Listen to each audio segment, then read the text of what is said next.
Hey everyone, and welcome to my channel. Now, in the last video, we were discussing a little bit about the silver tsunami, which is a huge problem, huge wave headed towards all of us. So I figured it'd only be right I follow up and give you guys a couple of solutions to help you better prepare.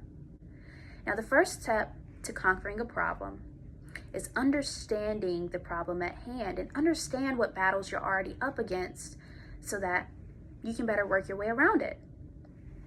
Patrick Kelly, he says it best. He calls these problems financial landmines, and they're scattered all around us. There are 9 major ones, and I'm going to go into them, a little bit more in detail in a later video. But the first and often the most detrimental is lack of planning.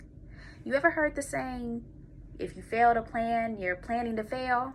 Yeah, that in the financial world is an extremely true statement.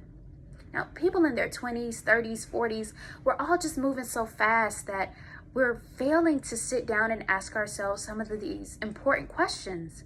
Questions like, do I really want to work this hard forever? And most importantly, how much money is it really going to take for me to sufficiently retire? Granted, it's not our fault. We haven't really been given the tools we need to adequately answer these questions. And to make matters worse, the society we live in right now is literally programming us to spend, not save. In fact, saving in America is just as equivalent as working against the American dream. Can you believe that? So what are our options? Right now we have 401ks, pensions, IRAs, and not to downplay any of those products, they're actually really good ideas, but you don't understand how they work should you have to use them. So whatever balance is sitting in that 401k that you have right now, that's not entirely yours. Should you choose to start to get a distribution, now that money is considered taxable income, which means the IRS is subject to nearly 40% of whatever is sitting in that account. And that number is expected to rise within the next couple of years, along with taxes. So it's not necessarily the safest place to put your money in.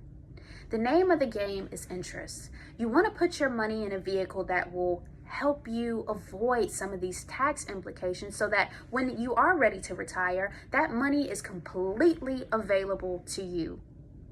One of the major solutions, and often the most overlooked, is a life insurance product. And there are 2 different ones. There's a term, which is the one that they usually give you at your job.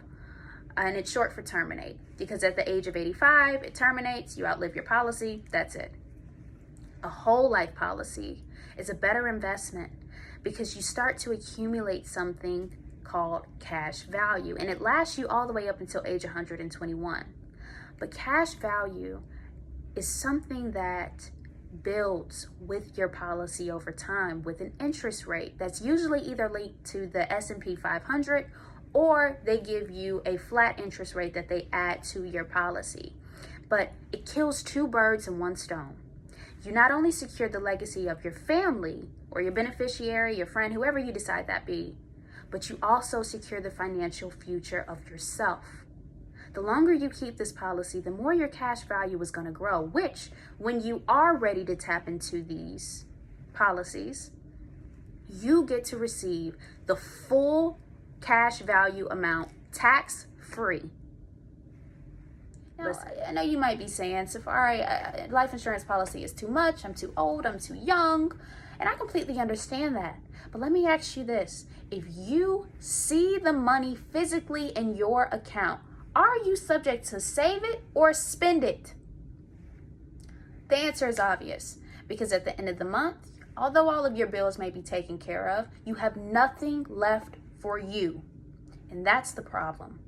You need to put your money into a vehicle that you can't see, you can't touch, and often you forget about it, so you can budget it in like a bill. Listen, saving is an art. It's something that you have to get creative about because, to be honest, we just haven't had the tools or the understanding to efficiently do it. And that's okay. But you don't have to be perfect to get started. You just have to get started to be perfect.